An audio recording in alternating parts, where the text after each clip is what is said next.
So, good morning, dear friends. Welcome to this class of Biochemistry, second semester, Bachelor's of Pharmacy. I'm Dr. Sukhwant Singh, Associate Professor at SIRTS Pharmacy, Bhopal. And the topic that we are currently discussing is amino acid. In the previous class, we have already talked about the introduction. We have talked about amino acid classification. We have done some definitions like the nitrogen balance and the protein requirement in the body. And we have also discussed about the various requirements or the minimum requirement of an adult healthy human and how much protein he requires per day. So now in today's class, we're going to start off with the topic that is biological value of protein. Biological value is a measure of the ability of dietary protein to provide the essential amino acids required for tissue and protein maintenance.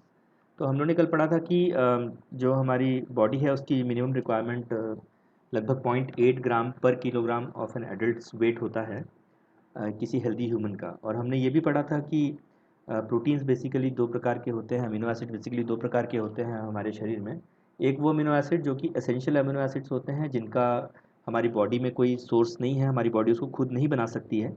उसके लिए हम लोग basically किसी और source पे dependent होते हैं, basically diet पे हम डिपेंडेंट होते हैं कि किस प्रकार की डाइट हम ले रहे हैं। तो वो हमारा एसेंशियल अमीनो एसिड्स का सोर्स होता है। इसके अलावा जो नॉन एसेंशियल अमीनो एसिड्स होती हैं वो हमारी बॉडी खुद सिंथेसाइज कर पाती है। Proteins from animal sources like meat, milk and eggs. तो मीट, मिल्क और एग जो होते हैं जो कि एनिमल प्रोडक्ट्स हैं, इनके अंदर जो एसेंशियल अमीनो एसिड्स का कंसनट्रेशन या फिर एसेंशियल अमीनो एसिड का जो मेजर है वो काफ़ी ज़्यादा होता है, जिसकी वजह से इन एनिमल सोर्सेज से मिलने वाले प्रोटीन की जो बायोलॉजिकल वैल्यू है वो काफ़ी हाई है। जबकि जो प्लांट सोर्सेज से मिलने वाले प्रोटीन्स हैं जैसे कि वीट, कॉर्न या बीन्स से, उनके अंदर अमीनो एसिड्स का जो मेजर है वो काफ़ी एसेंशियल अमीनो एसिड्स का जो मेजर है वो काफ़ी कम होने की वजह से उनका जो बायोलॉजिकल वैल्यू है उस प्रोटीन की, प्लांट सोर्सेज की, उसको हम लो कैटेगरी में रखते हैं या it is defined as a low category of biological value. That is why जो लोग डाइटरी प्रोटीन्स खास करके प्लांट सोर्सेज पे डिपेंडेंट हैं उनके लिए ये सजेशन रहता है कि वो केवल एक सोर्स का प्लांट से प्रोटीन ना लें, वो मल्टीपल सोर्सेज या combination of variety of proteins लें ताकि उनका जो बायोलॉजिकल वैल्यू है प्रोटीन का वो ज़्यादा रहे, उनको अच्छी अमाउंट में एसेंशियल अमीनो एसिड्स मिलते रहें। Now let us talk about the digestion of protein, that how the protein is digested in our body and what are the various things that are involved, what are the various factors and what are the various outputs that we get from digestion of the protein. So proteins are broken down in our body with the help of enzymes which are hydrolases, namely peptidase and protease. So peptidase या protease नाम की जो enzymes हैं hydrolysis enzyme होती हैं जिनका objective है proteins का ब्रेक डाउन करना हाइड्रोलिसिस के द्वारा। और इसके अलावा और भी बहुत सारी एंजाइम्स हैं जो कि प्रोटीन के डाइजेशन में हेल्प करती हैं। जैसे कि सबसे पहले कैटेगरी है एंडोपेप्टिडेजेस एंजाइम की। These endopeptidases enzymes attack the internal bonds and liberate large peptide fragments. तो ये प्रोटीन्स के जो बड़े स्ट्रक्चर हैं उनके इंटरनल बॉन्ड्स को तोड़कर छोटे छोटे टुकड़े बनाने का काम करती हैं endopeptidase enzyme. The examples of endopeptidase enzymes are pepsin, trypsin, chymotrypsin and elastase. तो ये जो एंजाइम्स हैं pepsin, trypsin, chymotrypsin and elastase, ये एंडोपेप्टिडेज टाइप की एंजाइम्स हैं जो कि प्रोटीन के अंदर जो इंटरनल बॉन्ड्स बने हुए हैं उन इंटरनल बॉन्ड्स को तोड़ेगी और छोटे फ्रैगमेंट्स बनाएंगे, large peptide fragments as compare to the small molecules. इसके अलावा एक्सोपेप्टिडेज भी एक कैटेगरी है एंजाइम्स की, ये भी प्रोटीन की डाइजेशन में हेल्प करती हैं। और एक्सोपेप्टिडेज का जो काम है it is to remove one amino acid at a time from carboxylic और NH2 टर्मिनस। यानी कि जो एक्सोपेप्टिडेज एंजाइम है ये उस फ्रैगमेंट पर, जो पेप्टाइड फ्रैगमेंट या अमीनो एसिड का फ्रैगमेंट है, उसमें से अमीनो एसिड के ऊपर एक्ट करेगी और अमीनो एसिड के किसी एक टर्मिनस से अमीनो एसिड से रिमूव करेगी, या तो कार्बोक्सिलिक होगा या फिर NH2 टर्मिनस होगा। So the enzymes of examples of enzymes of exopeptidase is aminopeptidase and carboxypeptidase. Aminopeptidase नाम से समझ में आ रहा है कि ये अमीनो टर्मिनस के ऊपर एक्ट करने वाला है, और जो कार्बोक्सीपेप्टिडेज है ये आपका COH वाला जो टर्मिनस है जिसको हम कार्बोक्सिलिक एसिड टर्मिनस बोलते हैं अमीनो एसिड का, उसके ऊपर ये एक्ट करेगा। Now, endopeptidases are important for the initial breakdown of long polypeptide into smaller ones which are then attached by exopeptidase. तो ये एक स्ट्रैटेजिकली एक बड़े प्रोटीन के ऊपर में पहले एंडोपेप्टिडेज एक्ट करते हैं ताकि वो जो बड़े फ्रैगमेंट्स हैं वो छोटे छोटे फ्रैगमेंट्स में टूट जाएं, और ये जो छोटे फ्रैगमेंट्स हैं फिर इनके ऊपर फर्दर एक्सोपेप्टिडेजेज एंजाइम स्ट्रैटेजिकली एक्ट करेंगी ताकि और फर्दर डाइजेशन या और फर्दर मेटाबॉलिज्म या कैटाबॉलिज्म उस अमीनो एसिड या प्रोटीन का हो पाए। The digestion of protein can be divided into three phases.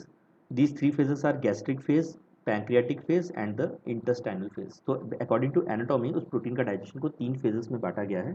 पहला वो जो स्टमक में होगा जिसको गैस्ट्रिक फेज कहा जाता है, दूसरा पैंक्रियाटिक फेज जो कि पैंक्रियाज में की वजह से होने वाला है डुओडिनम से लेकर के स्टार्टिंग ऑफ जेजुनम तक, और जो तीसरा फेज है वो आपका इंटेस्टाइनल फेज है जो कि डीप इन इंटेस्टाइन, जब आपके स्मॉल इंटेस्टाइन में काफ़ी आगे बढ़ जाता है प्रोटीन तब उसका जो डाइजेशन होता है वो आपका थर्ड फेज या intestinal phases of digestion of protein कहलाता है।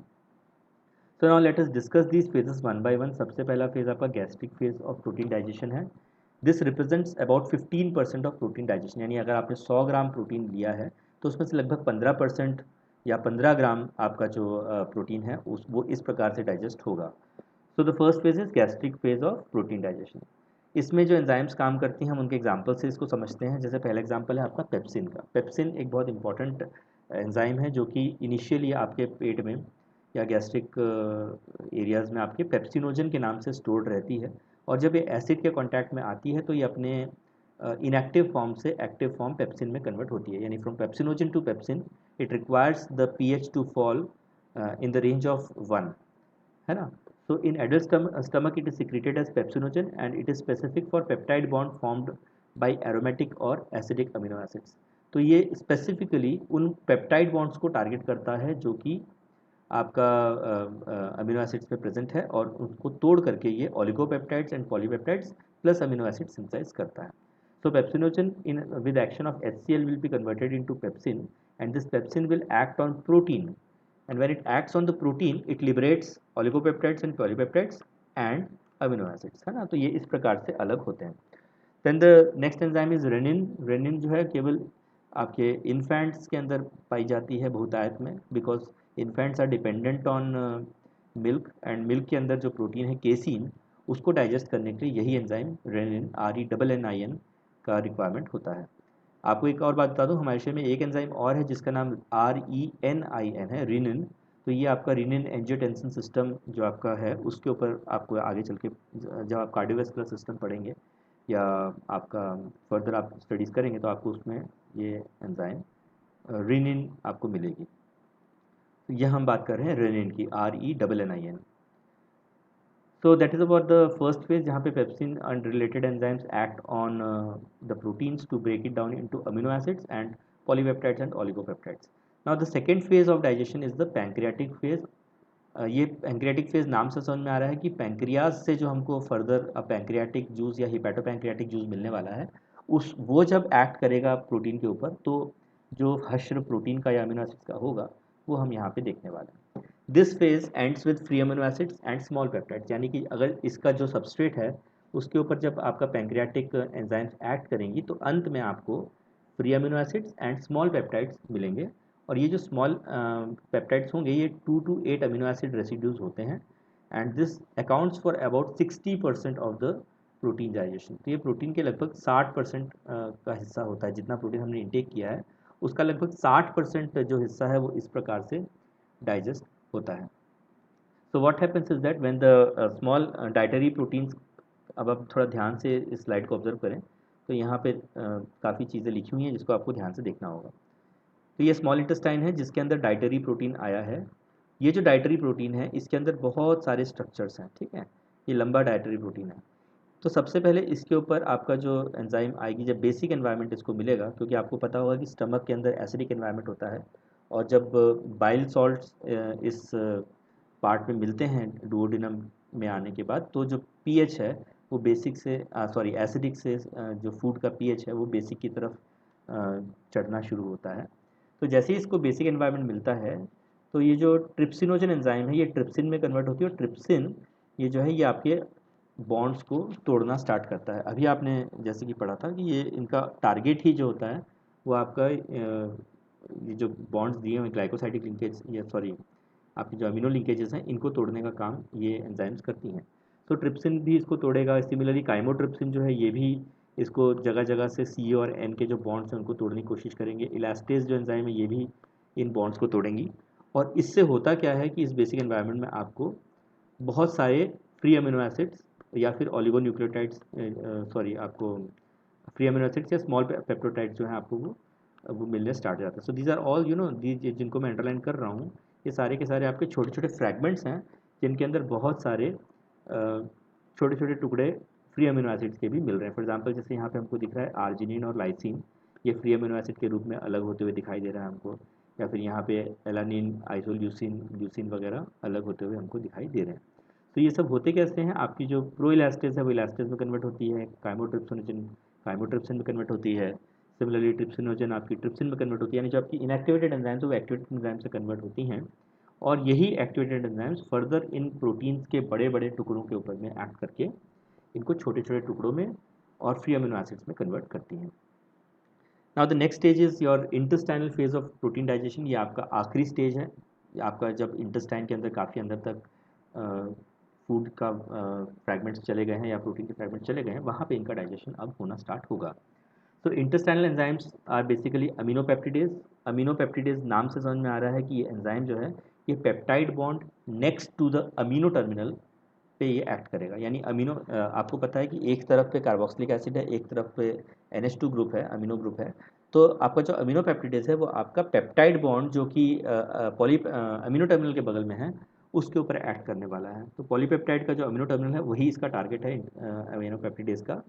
एंड इट एक और एंजाइम जो यहाँ पे काम कर सकती है उसका नाम है dipeptidases. So the end product of this is free amino acids, dipeptides and tripeptides. तो डाइपेप्टाइड्स, ट्राइपेप्टाइड्स और फ्री अमीनो एसिड, ये तीन चीज़ें हैं जो आपको इंटेस्टाइनल फेज में प्रोटीन डाइजेशन के बाद आपको मिलने वाले हैं। So now the next target of the body will be to absorb these amino acids, di and tripeptides, क्योंकि अब यही आपका बन चुका है। तो हमारी बॉडी का अब टारगेट यही इन्हीं अमीनो एसिड्स को या डाई एंड ट्राइपेप्टाइड्स को एब्जॉर्ब करने का होगा।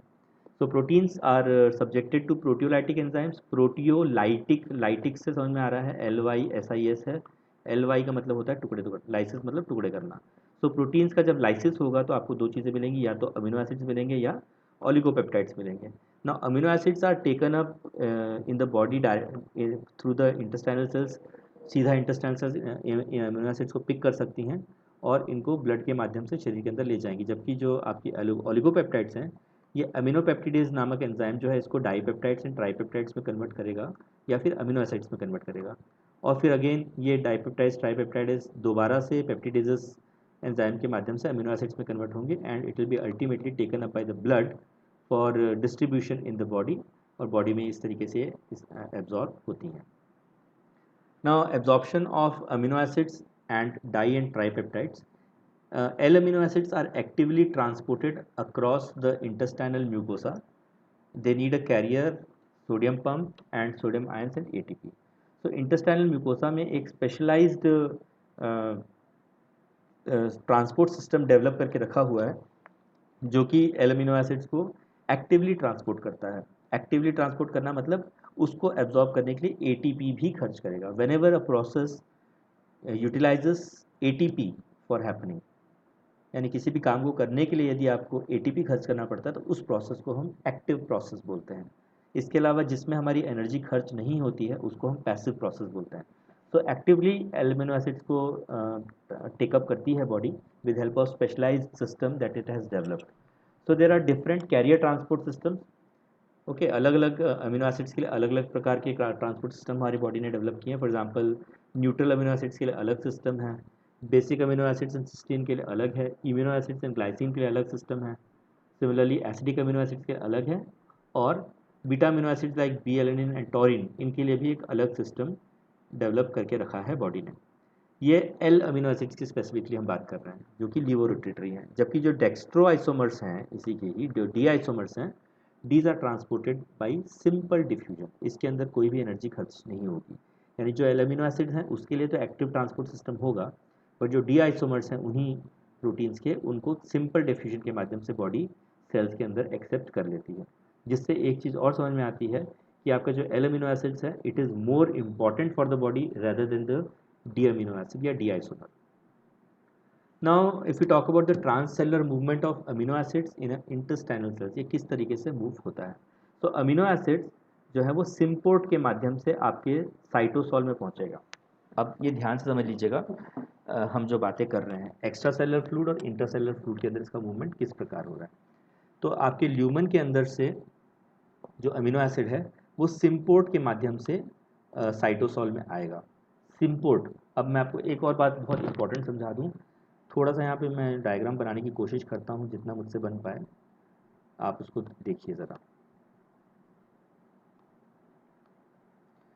It is a very crude diagram, so please excuse my drawing skills, they are better, but here it is, इतना ही मैं आपके लिए कर पा रहा हूँ. फॉर एग्जाम्पल के तौर पे ये आपका स्टमक है, आप लोगों को दिख रहा है.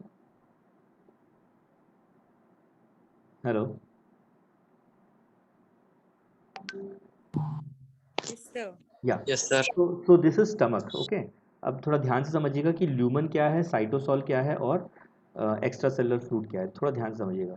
तो ये आपका स्टमक की लाइनिंग समझ लीजिए आप एक तरीके से. ठीक है.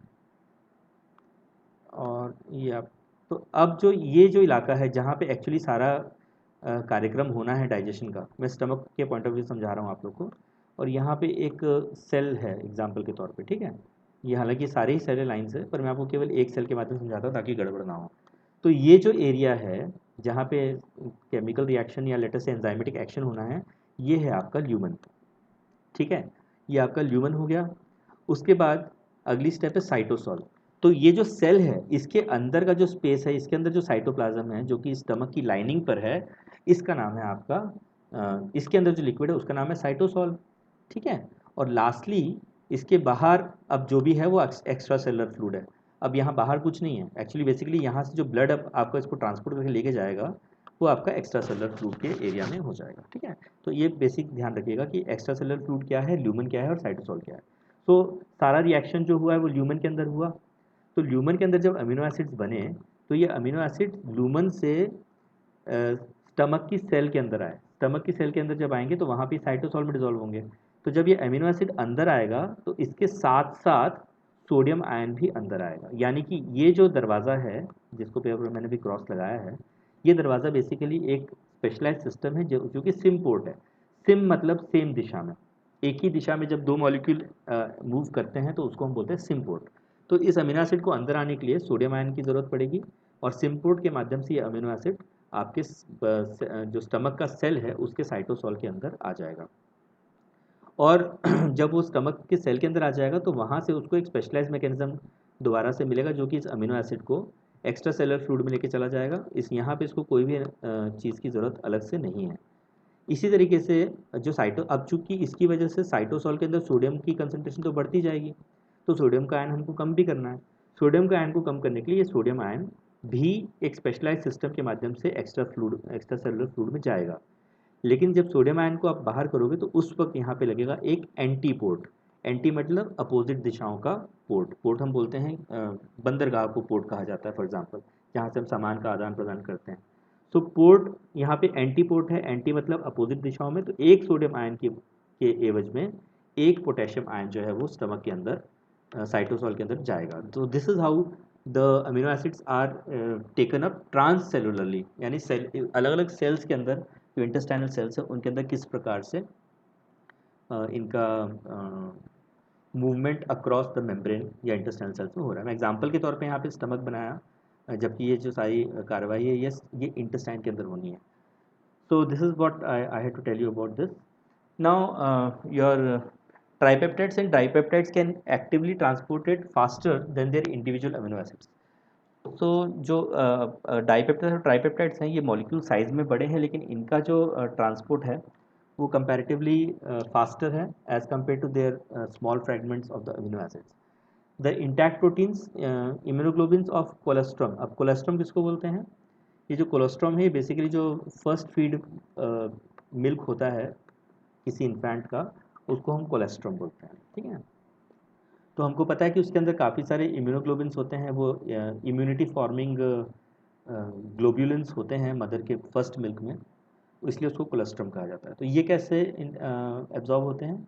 Intact proteins like immunoglobins of colostrum are absorb by neonatal intestines through endocytosis without loss of their biological activity and thus provide passive immunity to the infants.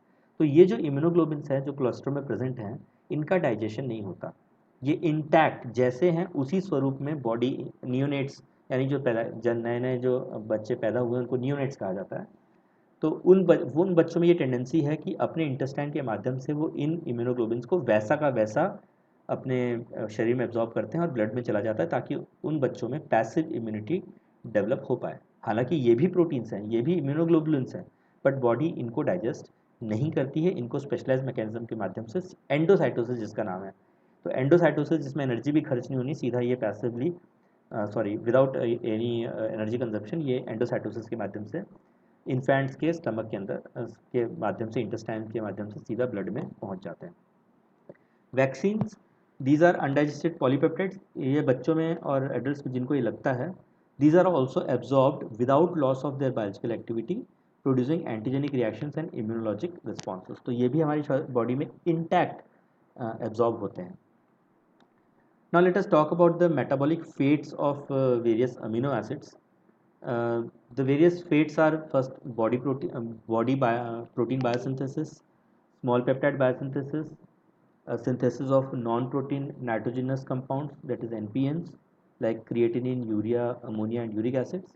And we also have deamination and transamination, which are very important reactions with respect to the metabolism of amino acids. So चार तरीके से हमारे शरीर में amino acids का utilisation हो सकता है। या तो उस अमीनो एसिड्स से हम लोग बॉडी के प्रोटीन का बायोसिंथेसिस करेंगे, या फिर स्मॉल पेप्टाइड का बायोसिंथेसिस होगा, या फिर नॉन प्रोटीन नाइट्रोजनस कंपाउंड्स बनेंगे, जैसे कि यूरिया, क्रिएटिनिन है।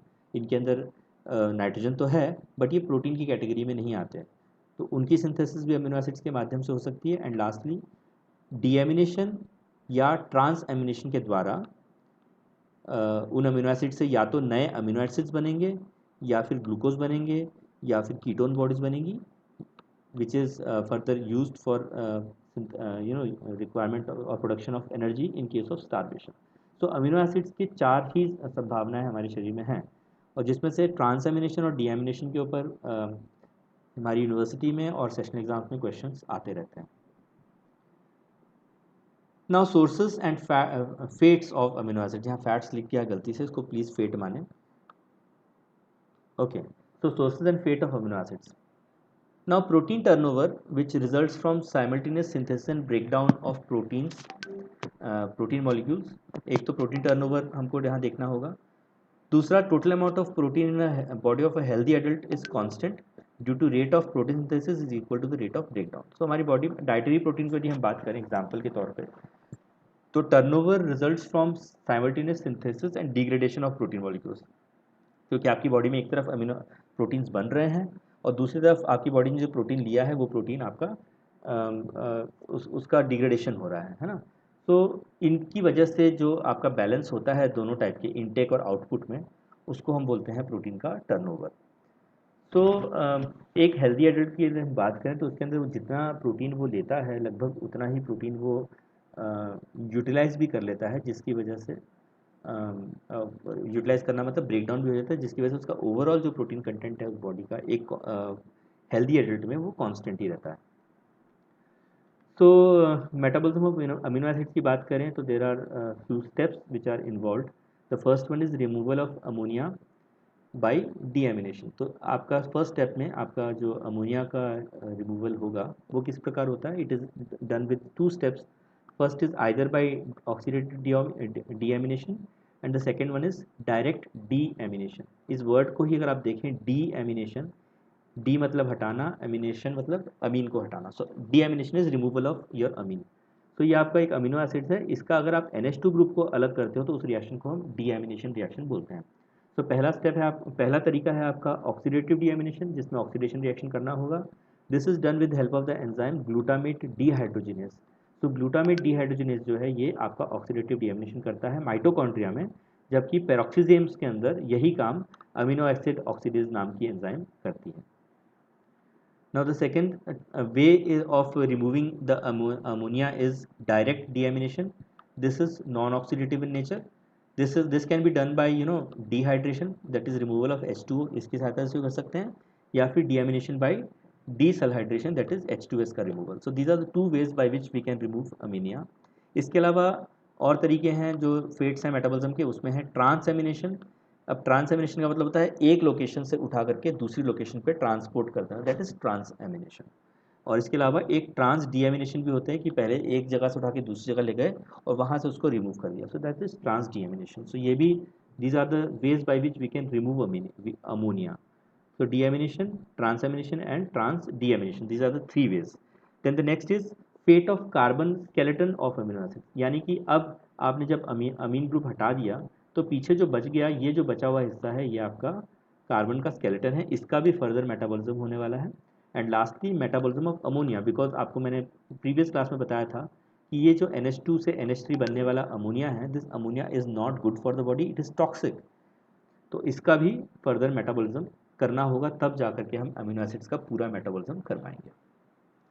सो the first step is deamination of amino acids. Amino acids में जब आप NH2 ग्रुप हटा देते हो तो पीछे जो आपके पास बचता है वो बचता है आपके पास एक बीटा कीटो. ठीक है, बीटा कीटो एसिड आपके पास एक बच जाता है, दैट इज बीटा पोजिशन पर कीटोन और एक एसिड. सो दैट इज यहाँ पे जो डब्बा दिखाई दे रहा है, basically this is beta keto acid. Okay, so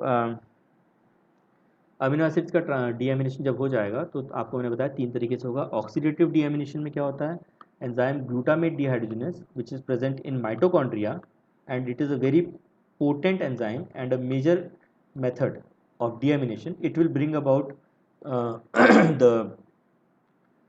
the deamination of the molecule. तो ग्लूटामेट डिहाइड्रोजनेस की सहायता से आपका कीटोग्लूट्रेट में और अमोनिया में कन्वर्ट हो जाएगा. It is allosterically stimulated by ADP, inhibited by ATP, GTP and NADH. यानी इसको स्टिमुलेशन करना है तो ATP इसको स्टिमुलेट कर पाएगा और ADP, GTP और NADH इस रिएक्शन को इनहिबिट करते हैं. Thus high ADP, that is low calorie intake, increases protein degradation and high ATP, that is well fed state, will decrease deamination. यानी कि जो व्यक्ति जिसके अंदर स्टारवेशन है वो व्यक्ति को तो ये रिएक्शन उसमें प्रोमोट होगा, उसमें प्रोटीन का डीएमिनेशन बढ़ेगा जो व्यक्ति आपका स्टार्विंग पोजीशन में है. पर जो व्यक्ति ऑलरेडी वेल फेड स्टेट है, जहाँ जिसके अंदर ATP ऑलरेडी बहुत ज़्यादा है, उसके अंदर ये जो रिएक्शन है वो इनहिबिट होगा. Next type is your amino acid oxidases enzyme. It is a minor pathway, ये एक छोटा पाथवे, यानी कम ही अमीनो एसिड्स का डीएमिनेशन इस रास्ते से होता है. It is a minor pathway for deamination of amino acids and they are found in peroxisomes, है ना, peroxisomes of liver and kidney. So L amino acid oxidase utilises FMN, whereas D amino acid oxidases utilizes FAD. तो FAD और FMN ये दो substrates हैं जो कि involve होने वाले हैं for the deamination of amino acids by this minor pathway. और इसका भी अल्टीमेट जो आपका फेट है वो, जब इस रिएक्शन के थ्रू ये निकलेगा तो अल्टीमेटली आपको कीटो एसिड मिलने वाला है और NH3 मिलने वाला है. ठीक है, तो ये वो रास्ता है जिसकी सहायता से कम अमीनो एसिड्स का मेटाबॉलिज्म होता है. Now D amino acid oxidases are highly active than L amino acid oxidases, especially in the kidney and liver. तो D amino acid oxidase ज़्यादा एक्टिव है L के मुकाबले, because the function of D amino acid oxidase is to rapidly and irreversible breakdown of D amino acids, and D amino acids are potent inhibitors to L amino acid oxidases. तो D amino acids जो है वो ये खुद ही L amino acid oxidase के inhibitor होते हैं, इसीलिए D amino acid oxidase को ज़्यादा काम करना पड़ता है. Now the next step is direct deamination or the non-oxidative deamination. This is deamination by dehydration और desulfation, जैसे कि मैंने आपको बताया था. तो सीरीन और थ्रियोनिन के एग्जांपल्स हम इसको समझते हैं कैसे. सीरीन डिहाइड्रेटेज नाम की जो एंजाइम है ये सीरीन के ऊपर एक्ट करेगी और इसमें से एक H2O को बाहर करेगी. ये H2O कैसे बाहर होगा, एक H यहाँ से लेगी और एक OH इस जगह से लेगा, तो इससे एक H2O माइनस हो जाएगा. इस H2O के माइनस होने से क्या हो जाएगा कि आपका ये जो सीरीन है अब यहाँ पे डबल बॉन्ड आया क्योंकि यहाँ से एक बॉन्ड हट गया है, तो यहाँ इस जगह पे एक डबल बॉन्ड प्रोड्यूस होगा, यहाँ पे हमको दिख रहा है, ठीक है। और ये जो इंटरमीडिएट है ये अपने आप को रीऑर्गेनाइज करेगा या रीस्ट्रक्चराइज करेगा, जिससे आपको यहाँ पे NH ग्रुप मिलेगा। और फर्दर जब इसमें से एक और H2O ग्रुप एक्सकेप करेगा तो ये NH जो है, ये H2O जब इसमें आएगा तो एक H इस NH को मिल जाएगा, और दोनों H मिल जाएगा, और यहाँ पे आपका NH3 बन करके ये मॉलिक्यूल यहाँ से अमोनिया एक इस रिएक्शन से बाहर हो जाएगा, और आपको पीछे जो बचा हुआ मॉलिक्यूल मिलेगा ये होगा आपका एक पाइरूवेट। और पाइरूवेट का फेट क्या है वो हम ऑलरेडी कार्बोहाइड्रेट मेटाबॉलिज्म के दौरान डिस्कस कर चुके हैं। So this is direct deamination by H2O, जिसका नाम हमने रखा है डिहाइड्रेशन। और दूसरा तरीका है आपका डी सल्फहाइड्रेशन। यहाँ पे H2S के इन्वॉल्वमेंट से आपका मॉलिक्यूल जो है वो आपको NH3 देने वाला है। एग्जाम्पल के तौर पर सिस्टीन को यदि आप देखें तो cysteine which is desulfhydrated by the enzyme named cysteine desulfhydratase, ये एंजाइम इसके ऊपर जब काम करेगी तो सिस्टीन के अंदर से एक H2S ग्रुप निकल जाएगा। हमको दिख रहा है यहाँ पे ये वाला SH और ये H आपस में मिलकर के H2S बनाएंगे, और ये H2S फिर दोबारा देखिए पीछे बचा हुआ जो मॉलिक्यूल है वो इंटरमीडिएट आ जाएगा। इस इंटरमीडिएट से दोबारा जब ये NH2 के ऊपर में NH ग्रुप के ऊपर में H2O का रिएक्शन होगा तो आपको एक NH3 बाहर निकलता हुआ दिखाई देगा, और इस सिस्टीन से भी इसी माध्यम से हमको दोबारा से पाइरूवेट ही एज ए आउटपुट या एज ए सब प्रोडक्ट हमको मिल रहा है। इसके बाद अगला तरीका है ट्रांस एमिनेशन। ट्रांस नाम से समझ में आ रहा है हमको कि जगह लोकेशन अपनी चेंज करने वाला है ट्रांस एमिनेशन में। तो यहाँ पे हम देख रहे हैं कि एक अमीनो एसिड्स और एक कीटो एसिड आपस में रिएक्ट हो रहे हैं, और ये जो डबल बॉन्ड हुआ है ये बेसिकली डबल बॉन्ड हो यहाँ होना चाहिए, या सॉरी डबल बॉन्ड यहाँ पे होना चाहिए, है ना। सो ये जो अमीनो एसिड है ये अपनी पोजीशन इस ऑक्सीजन के साथ चेंज कर लेता है ना।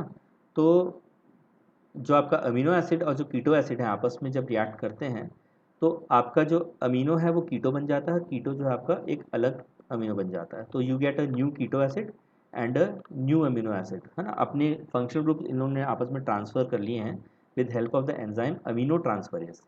तो अमीनो ट्रांसफरेज क्या करेगा, अमीन ग्रुप को ऑक्सीजन के साथ में रिप्लेस कर लेगा, कीटो अमीनो एसिड जो था वो कीटो एसिड बन जाएगा, जो कीटो था वो अमीनो बन जाएगा।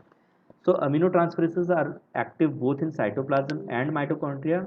Example aspartate aminotransferase or the AST, glutamate oxidase transferase that is GOT, alanine aminotransferase that is ALT, and glutamate pyruvate transferase that is the GPT। तो ये चार प्रकार के अमीनो एसिड्स हैं जो कि साइटोप्लाज्म और माइटोकॉन्ड्रिया में दोनों जगह पर ये एक्टिव हैं। In all transamination reaction, beta ketoglutarate or the beta Kg acts as amino group acceptor. Most but not all amino acids undergo transamination reaction with few exceptions like lysine, threonine, amino acids. So ज़्यादातर जो amino acids हैं वो इन reactions के माध्यम से metabolise होते हैं transamination के माध्यम से।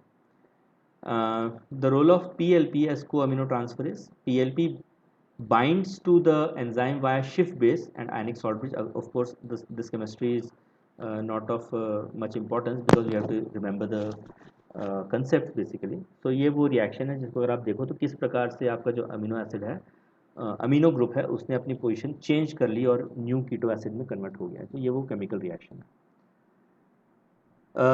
Since time is very short, so I'll just conclude my class at this particular juncture, and tomorrow we will start with the metabolic significance of transamination, and we'll discuss about the various reactions which are further, and the most important thing is tomorrow we'll talk about the fate of carbon skeletons of amino acids, and the last step of this class would be metabolism of ammonia, which is to be transported out of the body because it is a toxic waste, and therefore we'll talk about the metabolic disposal of ammonia, and we'll talk how the urea is formed, and we will just visit the urea cycle, which is a very important